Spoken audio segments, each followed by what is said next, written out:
2014 ICAST underway here in Orlando, Florida. One of our first stops this morning at the Rapala booth with Jacob Wheeler. Jacob, bass fishing has been waiting for an out-of-the-box, ready-to-go wake bait.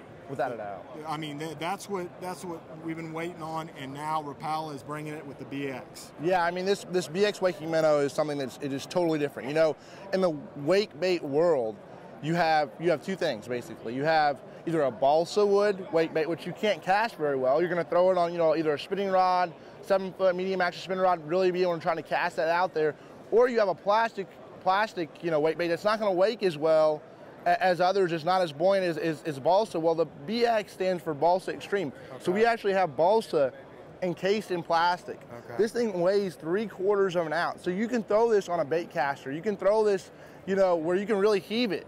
And it's really going to open up the whole wake bait world, in my opinion, because, you know, normally, like you said, it's such a finesse tactic. You know, normally you can't fish it in schooling fish. Normally you can't fish it roll casted around docks. This is going to be, it's so heavy, it allows you to really roll cast it, and it's so buoyant because of the balsa in it.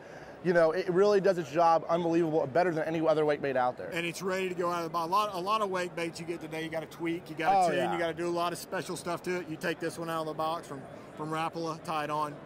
You're good to go, and that's the key. I mean, we have so many good colors too. We have, this is like, you know, more the golden shiner color. We have the smelt colors. We have bluegill colors, and so that's sort of, you know, that's a big key. You know, covering all those spectrums. You know, I mean, it's been a big deal over in the Ozarks. It's been a big deal out at Table Rock Beaver. Obviously, you look at down there in Tennessee, how those guys throw a wake bait down there for the smallmouth. It's just going to really catch a lot of big fish. It's really going to have that opportunity when those fish, you know, see a lot of different baits, and in the middle of the summer, you know, when those fish see so many baits, you know, this is something that's just so much more finesse, and you're gonna be able to cast it further, get it out there in those clear water situations. It's gonna outperform any other bait. Last thing, tell me the line and how you're gonna set this up to throw it. You know, for me, it's probably, I'm gonna throw 15 to 17 pound, you know, Suffix, you know, monofilament, just something that, you know, keeping that bait up. Some people will throw it on braid, but I'm going to throw that with about a 7-foot medium action rod and with a bait caster. You know, being able to heave that thing out there.